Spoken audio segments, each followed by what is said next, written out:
Agora, quando nós começamos a obedecer os testemunhos, nós podemos evitar muito prejuízo. Mas melhor do que isso, à medida que nos exercitamos em fidelidade nos pequenos testemunhos, somos promovidos para experiências maiores. Eu sei que tem um combo de fatores. Por exemplo, alguns não conseguem discernir o testemunho do Espírito Santo no seu espírito. Porque quando você nasce de novo, seu espírito é tratado na Bíblia como um menino recém-nascido, que precisa do leite espiritual para crescer. A gente não tem toda a percepção. Mas à medida que vamos nos desenvolvendo espiritualmente, deveria surgir sensibilidade. Um outro diferencial é o seu próprio envolvimento com a palavra. Hebreus 4:12 diz que a palavra é como uma espada afiada de 2 gumes, que penetra ao ponto de dividir espírito e alma juntas e medulas. E ela é apta para discernir os intentos do coração. Ela, além de trazer à tona o que está dentro de nós, ela separa espírito de alma. Espírito é o lugar onde Deus fala. A alma é o lugar das suas emoções e pensamentos. Quanto mais eu e você nos envolvemos com a palavra, mais nós conseguimos separar o que é a gente do que é Deus falando. Quem está entendendo?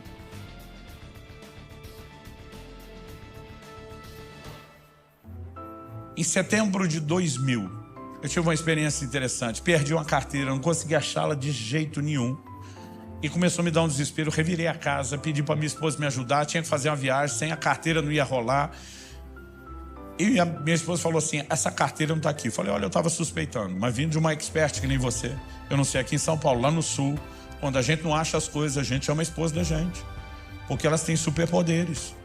Não é sério, às vezes eu falo, Kelly, onde é que está a tesoura? Segunda gaveta de escrivania. Eu abro, não está. Ela diz, olha direito. Não está. Fecha. Quando ela vem, abre, pum, aparece a tesoura. Aí chamei minha esposa, ela revirou a casa comigo de alto a baixo fica no sobrado. Ela olhou para mim e falou, a carteira não está aqui. Eu falei, onde eu fui? Na igreja. Certeza que eu lembro de ter pego a carteira para sair. Fui na igreja, procurei banco onde sentei, gabinete, nada. Falei, onde fomos depois? Jantar na casa do fulano de tal. Acordei o irmão, falei, desculpe te acordar tão cedo. Eu estou desesperado, tentando achar minha carteira, porque sem ela não viajo. Eu acho que eu esqueci ontem. Reviramos a casa dele, nada. Quando saiu o desespero foi aumentando, porque eu vi que ia perder a viagem. E eu falei, Deus, por favor, me mostra onde está essa carteira, me mostra. Mas me mostra era assim, na melhor das hipóteses na minha cabeça, me dá uma ideia, me faz lembrar. E quando eu estou orando, me mostra. Eu tive uma visão, coisa que não costumo experimentar. Foi como se passasse uma tela de cinema, assim, na minha frente. Um filme estrelando eu mesmo. Como era o filme? Eu morava numa casa que ela era mais alta que o nível da rua e tinha uma escada que descia meio em S, assim, até a entrada da casa. Eu tinha parado o carro na entrada de pedestre, porque a garagem era pelo fundo, mas tinha chovido muito à tarde. Uma chuva que eu nunca vi, nem antes nem depois. Morei 9 anos naquela cidade, nunca tinha visto uma chuva como aquela. E chegou a hora de ir para a igreja, eu estou olhando para o carro que eu deixei lá na garagem e pensando como é que eu vou pular essa enxurrada. Então eu estou no alto da escada calculando quanto que eu tenho que correr para pular. E é como se a tomada da filmagem pegasse de baixo para cima. Eu estava vendo a roupa que eu estava usando quando fui para o culto, era uma noite muito fria, típica lá do sul, então eu estava com um sobretudo. E a carteira que eu usava na época não era dessas carteiras de bolso como hoje. A gente chamava de capanga, um negócio, a carteira de couro grande, da época em que o finado talão de cheque a gente guardava ele aberto, pra vocês terem ideia do tamanho dela, enorme. E eu vi na visão aonde estava a carteira, eu coloquei no bolso externo do sobretudo. E eu percebi que na hora que eu estou calculando o que eu tenho que correr, e realmente descorrendo dou o pique, eu percebi que a hora que eu dei o pulo e fiz um movimento com a perna direita, ela bateu por dentro do sobretudo, e ela cuspiu, ejetou a carteira para o lado de fora. Na hora que ejetou, foi como se o filme desse um zoom na carteira saindo, e ela em câmera lenta. Para quem é da época do videocassete, quando entrava o slow motion, o som mudava, lembra? Porque mudava toda a alteração do... E aí eu vejo aquele carteirão na minha cabeça, na visão não tem som, mas na minha cabeça, na hora de contar, imagino. Eu vejo aquele carteirão em câmera lenta virando e caindo. Quando ele está assim, no meio do caminho, a visão sumiu. O que eu deduzi? Falei, tá na calçada lá em frente de casa. Morava numa rua pouco movimentada. Voltei correndo para casa, olhei a calçada toda, nada. Onde está essa carteira? Nada. Pensei, algum vizinho achou, jogou para dentro. Olhei o quintal, nada. Caixa de correio, nada. Aí me deu um desespero dobrado. Não era mais só perder a viagem. Falei, Deus, eu nunca tenho uma visão. Agora que pareceu que eu tive uma, não deu em nada. Mas aí eu lembrei que na visão, alguém deu pause e desligou antes de terminar, quando a carteira estava no ar. Eu falei para Deus, eu quero ver o fim do filme. Eu quero ver o fim da visão. E, gente, voltou no pause, a carteira lá no alto. E alguém soltou o play com a câmera lenta de novo. E eu vi ela caindo. E dessa vez eu vi onde ela caiu. Dentro d'água, na enxurrada. Só quando ela entra na enxurrada, volta à velocidade normal e ela sai em disparada, levada pela água. O Espírito Santo falou comigo: acha o primeiro bueiro. A carteira é grande, ela está enroscada, ela não passou. Eu achei o primeiro bueiro, comecei a tirar galho de árvore, folha, tinha sido uma chuva forte. A carteira estava lá enroscada, eu achei o máximo. Na verdade, não achei só o máximo, eu fiquei quase metido. Ficar dizendo: Deus falou comigo, Deus falou comigo, Deus falou comigo. Eu fiquei empolgado com aquele negócio. Uns 3 meses e meio depois, foi menos de 4. Início do ano seguinte, janeiro de 2001, eu estava ministrando no Canadá. E depois de um culto abençoado, tivemos um mover gostoso do Espírito Santo. O assunto, à mesa, na hora do almoço, era o mover e a liderança do Espírito Santo. Um conta uma experiência, outro conta outra. Naquele ambiente, todo mundo abrindo. Falei: gente, me aconteceu há pouquinho tempo agora, recente. Tá fresquinha essa. E contei a experiência da carteira, mas assim, com toda a dramatização possível, riqueza de detalhe. Eu lembro que todo mundo ficou assim: uau! E aquele uau para mim era: a sua ganhou da de todos nós. E quando eu estava achando que eu era o campeão, o pastor que tinha me convidado, pastor em uma igreja canadense para uma brasileira, ele disse: foi boa. Ao jeito que ele falou foi boa, eu falei: tô pressentindo que vem um mas. Ele falou: mas já vi uma melhor. Eu falei: não acredito que você vai querer ganhar de mim. Ele falou: na verdade, não vou ganhar nada. Ele falou: só fui a testemunha. Aí ele me pergunta: você conheceu o fulano de tal? Falou o nome de um pastor que foi da vanguarda do avivamento aqui no Brasil. Eu falei: conheci o velhinho, encontrei ele em muitos eventos por aí, aeroporto, rodoviária, igrejas. Ele falou: pois é, ele foi um instrumento de Deus para trazer o avivamento não só para minha família, né, mas para a nossa igreja. E ele falou: um dia encontrei ele, já morava no Canadá. Falei: pastor, o senhor roda o mundo todo. Quando estiver no Canadá, me procure, me avise, dê um cartão para ele. E ele falou para mim, honestamente, mais por educação do que imaginando que fosse acontecer depressa.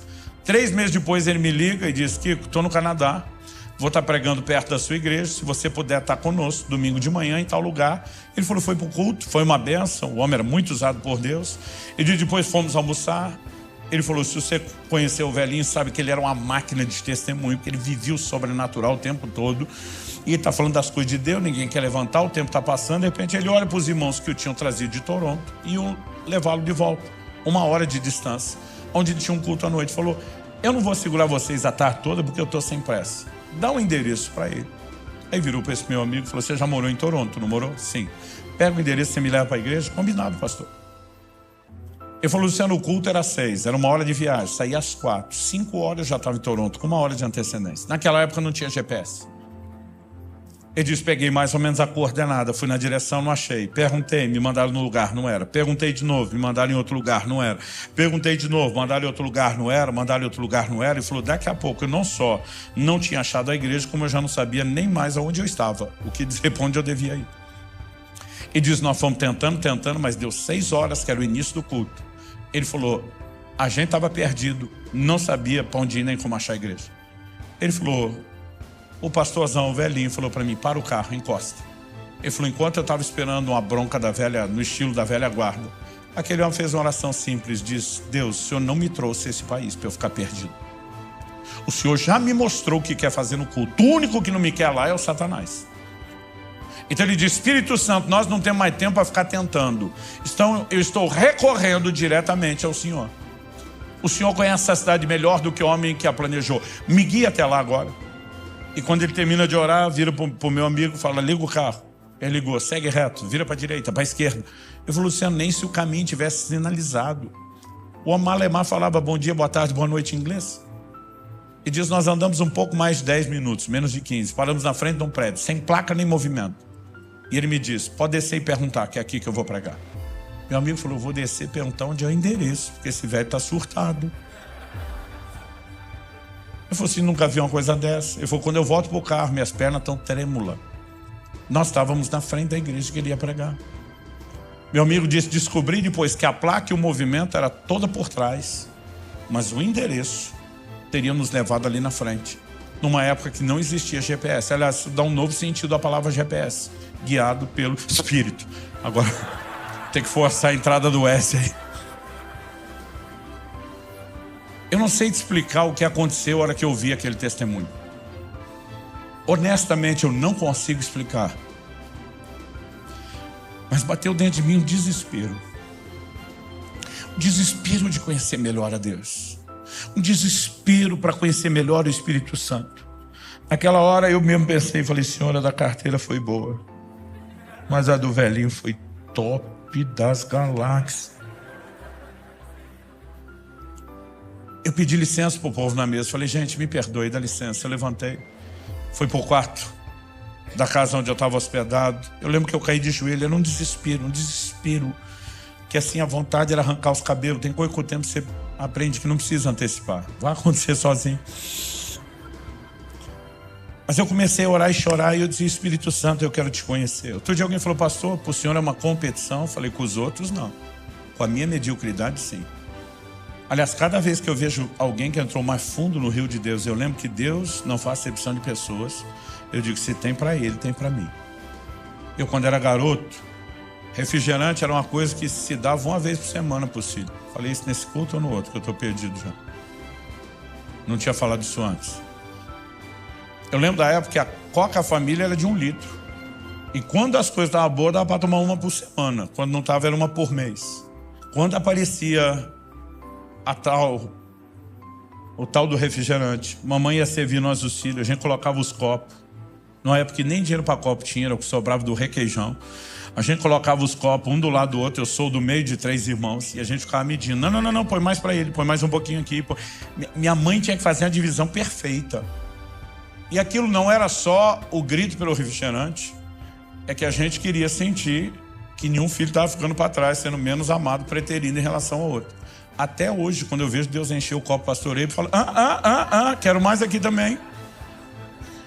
Porque se ele não tem filhos prediletos, então minha competição não é com o outro. Cada vez que eu vejo alguém que foi mais longe, ele me inspira. Eu falo, peraí, Deus tem mais para todos. Eu estou ali orando, chorando, dizendo, Deus, eu quero aprender, eu quero ser guiado pelo Espírito, eu quero isso, eu quero. Enquanto eu estava orando, eu ouvi uma voz, eu sei que foi Deus que falou comigo.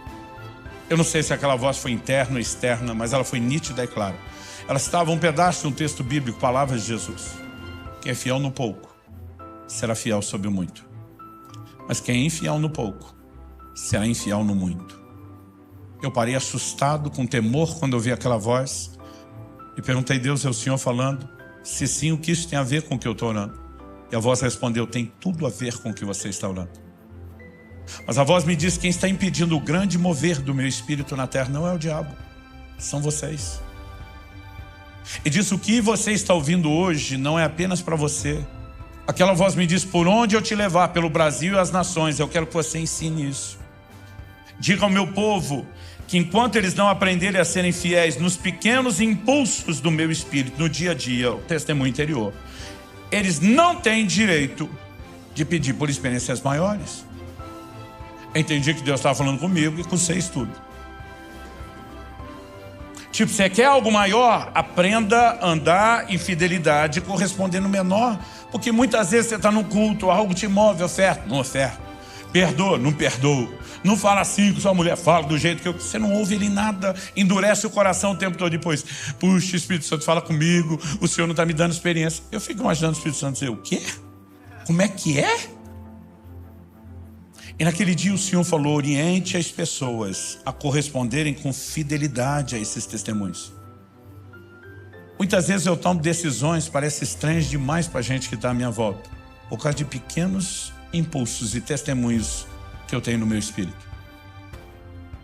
Agora mesmo estava pregando com a minha esposa no Canadá.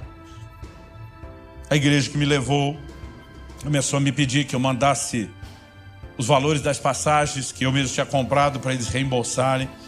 Mas toda vez que falava de mandar, eu não conseguia mandar aquele e-mail. Eu tinha um desconforto dentro de mim. É como se a luz vermelha do sinal acendesse. Algo me dizia, tá errado, não manda, não manda. E o pastor começou a cobrar, falou, cara, eu já estou te pedindo faz tempo. Eu falei, amigo, vamos ter uma conversa? Eu não estou à vontade de mandar isso. Ele falou, por que não? Eu falei, não sei te explicar. Eu falei, você me fez um convite para ir pregar na sua igreja no fim de semana. Eu decidi ficar 12 dias, fazer uma turnê num monte de cidades. Ele falou, Luciano, para mim vai custar a mesma coisa trazer você para o meu evento mandar de volta, ou você ficar mais abençoando meu país, não muda meu custo, não muda o que eu me organizei. Aliás, saber que você ainda vai ficar e abençoar outras igrejas, me deixa mais empolgado, não tem nada de errado com isso.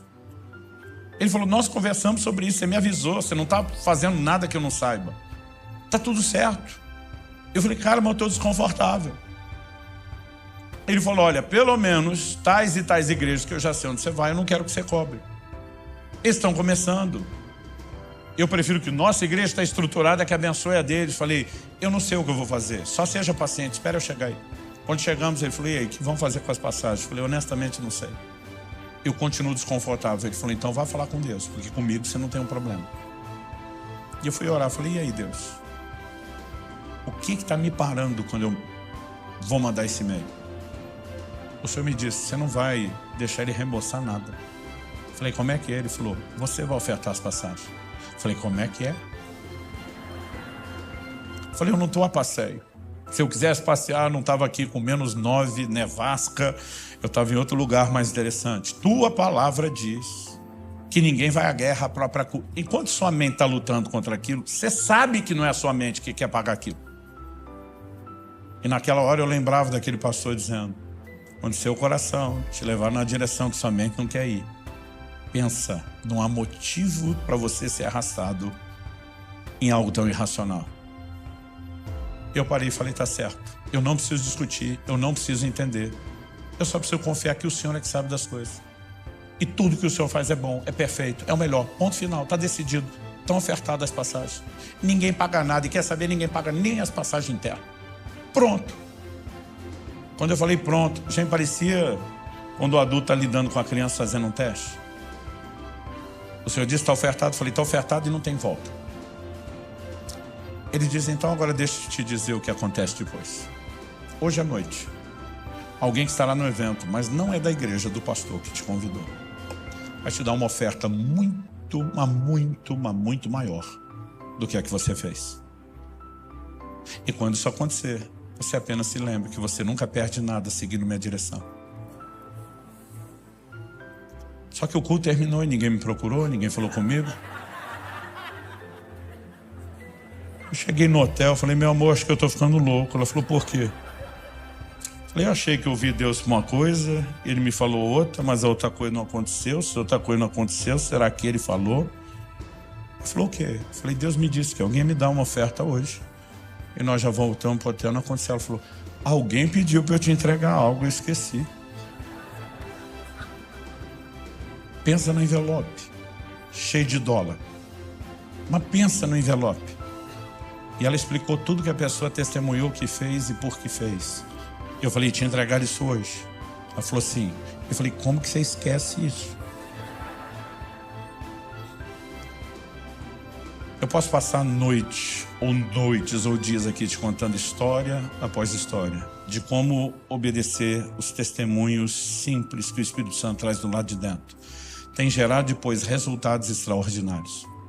Mas o resultado pode ser espetacular. O processo continua sendo simples. Quem está entendendo? Então, decisões que eu tenho tomado, experiências que eu tenho tido, que a maioria delas tem em comum a disposição de obedecer o testemunho interior. Eu tenho um exemplo clássico que ele ilustra muito isso. Um dia eu entro no escritório de casa, entrei para pegar alguma coisa, não estava nem trabalhando, estava de passagem com pressa. Quando entrei me veio um impulso, liga para fulano, o pastor amigo. Nós os homens não temos mania de ligar para falar nada. O homem é muito racional, objetivo, tipo, tem que ter um motivo, um propósito, tem que ser rápido, tem que ser... Pensei, ligar para quê? Não tenho nada para falar. Aquele negócio dentro de mim, liga. Pensei, eu não quero ligar. Meu coração está mandando ligar. Vamos ligar. Passei a mão no telefone, liguei. O camarada atende. Quando ele atende, que surpresa você me ligando. Eu falei, pois eu estou tão surpreso quanto você. Eu não sei nem o que falar, não sei para que eu estou ligando. Quando eu falei, eu estou tão surpreso quanto você, o testemunho interior vem de novo e diz, pergunta para ele se antes do telefone tocar, se ele estava orando por uma provisão de R$3.000. Aquilo foi preciso. Falei, amigão, por acaso antes de eu te chamar, o telefone tocar, você tinha acabado de orar por uma provisão de 3 mil? Estava orando por uma provisão de R$3.000? Ele falou, eu tinha acabado de orar quando o telefone tocou.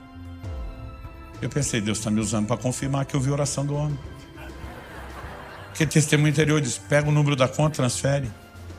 Eu pensei, o que é que eu tenho a ver com isso? Pediu para tu. E eu que tenho que dar? Mas eu lembrei, o testemunho interior é um guia seguro. Falei, me passa seu número de conta que eu vou transferir. O abençoado do outro lado falou, o que é que você tem a ver com isso? Falei, estava pensando a mesma coisa. Aí eu falei para ele, me diz uma coisa, eu tinha como saber que você tinha acabado de orar e por quanto você orou? Ele falou, não. Falei, a mesma voz que mandou eu te ligar. E você sabe que eu não costumo fazer isso. A mesma voz que me disse isso, me mandou transferir. Você quer mesmo brigar com essa voz? Ele falou, anota o número da conta.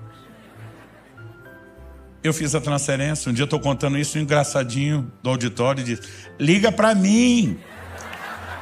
Eu, para não deixar a bola quicando, falei, vai orar primeiro para Deus mandar ligar. Mas sabe, nós podemos viver a liderança do Espírito Santo. Tem horas que essa orientação ela pode vir de uma forma mais espetacular.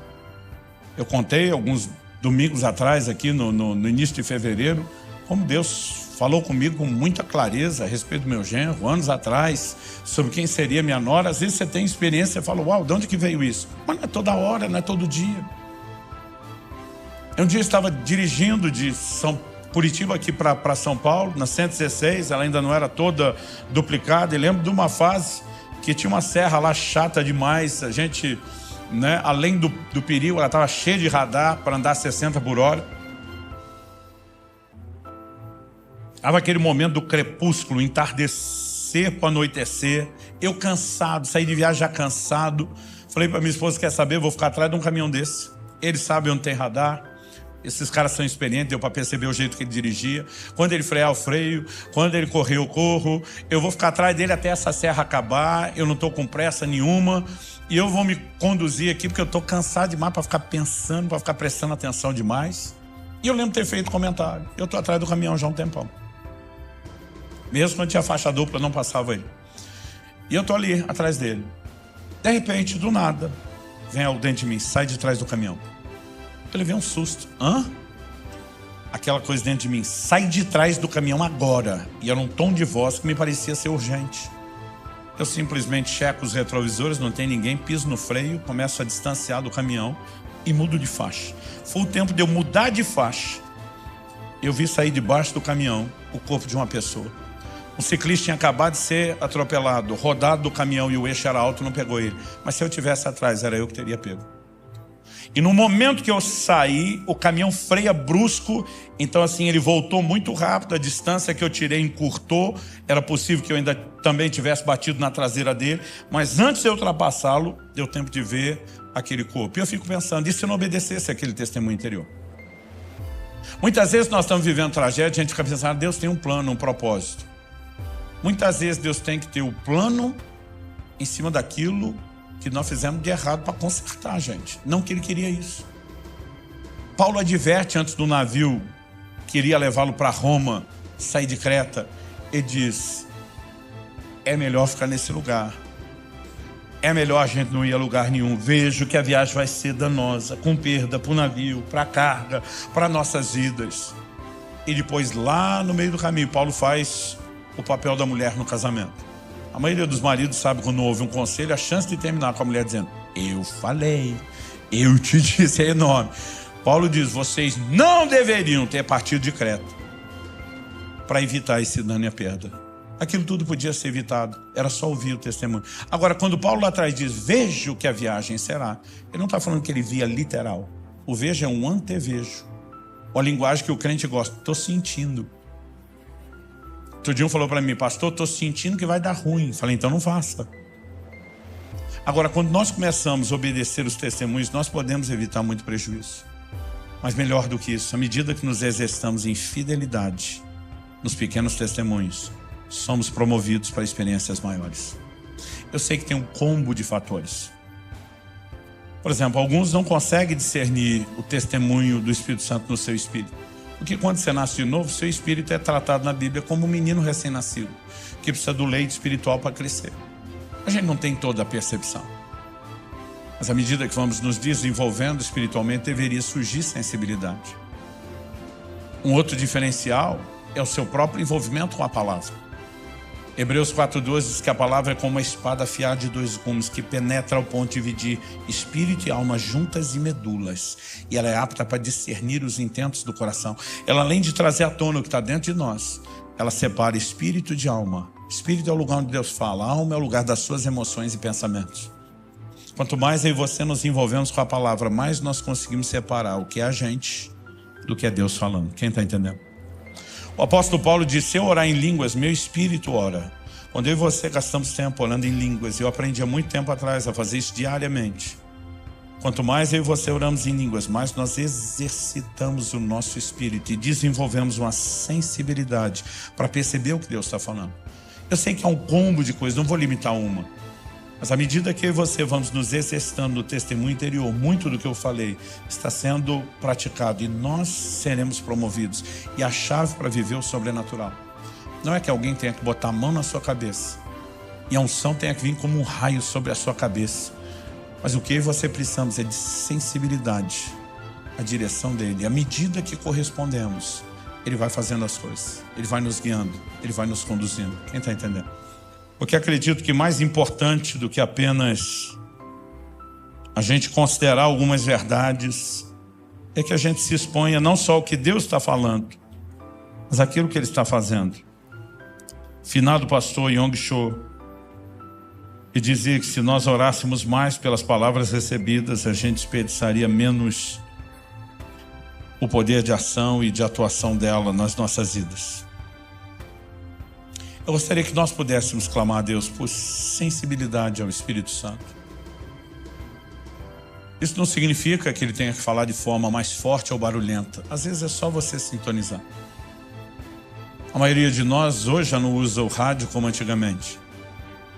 É interessante que às vezes você pode ter o emissor, a estação de rádio, mandando um sinal perfeito, forte, intenso. Mas se o receptor, que é o aparelho de rádio, não sintonizar direito, você pode ficar com a frequência ruim, chiados, com dificuldade de entender. Mas quando você vai ajustando a frequência, o receptor se ajusta ao emissor das ondas de rádio, a comunicação fica perfeita. Eu acredito que quando falamos de Deus, a estação emissora está mandando sinal o tempo todo. Mas às vezes eu e você estamos fora de sintonia. E nós precisamos entender por que tempo com Deus é necessário. Não é um protocolo religioso. É uma capacidade que vamos desenvolvendo à medida que nos entregamos, de criar percepção, sensibilidade ao Espírito Santo. Atos 13 fala de um grupo de líderes da igreja de Antioquia, jejuando e adorando, ministrando ao Senhor. Essas práticas espirituais, elas vão nos levando a um lugar de conexão, de ficar mais fácil perceber o Espírito de Deus se movendo e falando. E em você podemos viver histórias extraordinárias. Quando era garoto, eu via principalmente os pentecostais testemunhando. Digo os pentecostais porque tinham as experiências que eu não tinha.